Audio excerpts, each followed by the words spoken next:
Hi friends, আমাদের তিনতলার ছাদ ঢালাই হয়ে গেছে। তোমাদের সঙ্গে তো ভিডিওগুলো আমি শেয়ার করেছিলাম। এরপর সিঁড়িঘরের উপরে ওই ছাদটা ঢালাই হবে, আর সঙ্গে চারতলার উপর একটা, তিনতলার ছাদের উপর মানে চারতলা একটা রুম করা হয়েছে, সেটাও একসঙ্গেই ঢালাই হবে।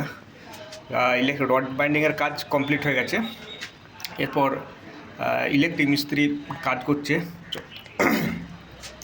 চলো তোমাদের সঙ্গে শেয়ার করি যে কীরকম রডের কাজটা হয়েছে বা ইলেকট্রিক মিস্ত্রি কীরকম কাজ করছে ছাদের পাইপ ফেলা। চলো যাই।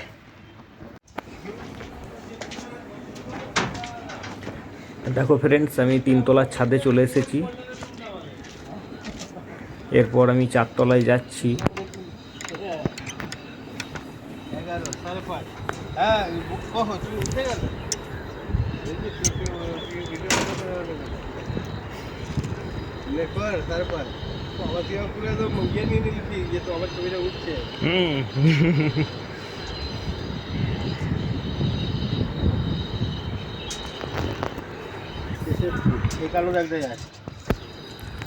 দেখো ফ্রেন্ডস, সব মেজারমেন্ট করে আমাদের ইলেকট্রিক মিস্ত্রি অমলদা বাটিগুলো বসাচ্ছে। আমরা ফল সিলিং করব না, তাই কনসিল লাইটের জন্য ঢালাইয়ের আগে বাটি পেতে দিচ্ছে আর মেজারমেন্ট করে বসাচ্ছে, কারণ না তা না হলে ফিনিশিংয়ের পর দেখতে খুব খারাপ লাগবে লাইটগুলো।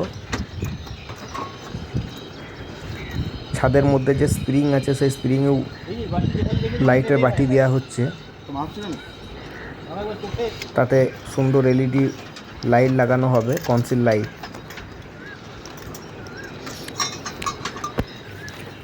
আজকেই ইলেকট্রিকের কাজ সম্পূর্ণ হয়ে যাবে,